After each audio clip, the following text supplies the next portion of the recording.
xam ngeen ne xaru moom ki koy def ni ñu waxee ne nit fu mu àgg bay xaru li ko naqari wala li ko sonal ba muy xaru moo dindi xel ma ba xel nekkatul ci moom moo tax muy tànn solution wu xaru ne yeneen fu nit xaroo yeneen solution am na fa yu mu waroon a yu mu mënoon a jëfee lu dul xaru loolu borom xam-xam yi zahir yi nga xam ne science ak yooyu la ñuy kii daañu ko wax waaye rabbaani yoon yi dañoo xam ne nit ki daf fekk am na lu manque ci moom ndax nit balay mat nekk al insanul kaamil jëmmam day mat ruuxam mat jëmmam dund ruuxam dund dundu jëmm sax am na ay làqu-làqu ak i pratique ak i jëfandiku yoo xam ne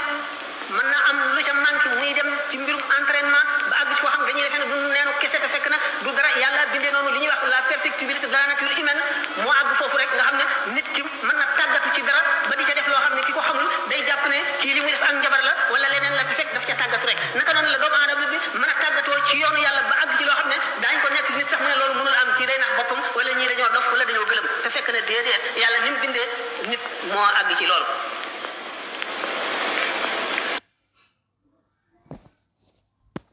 du dunde mburu rek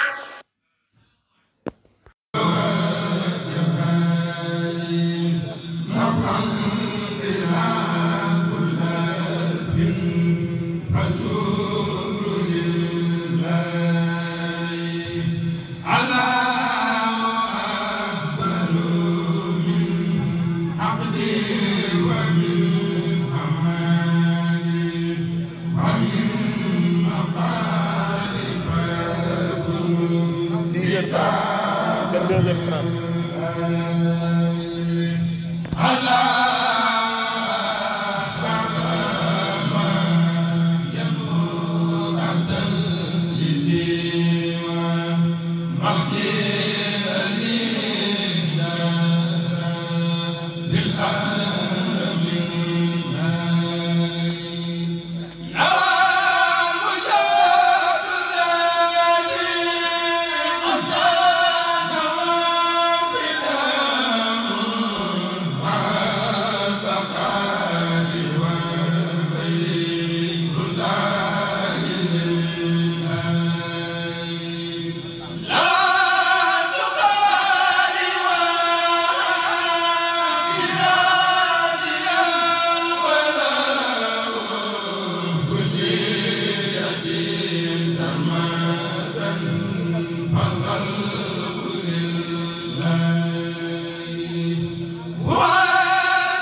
نجي جنابي من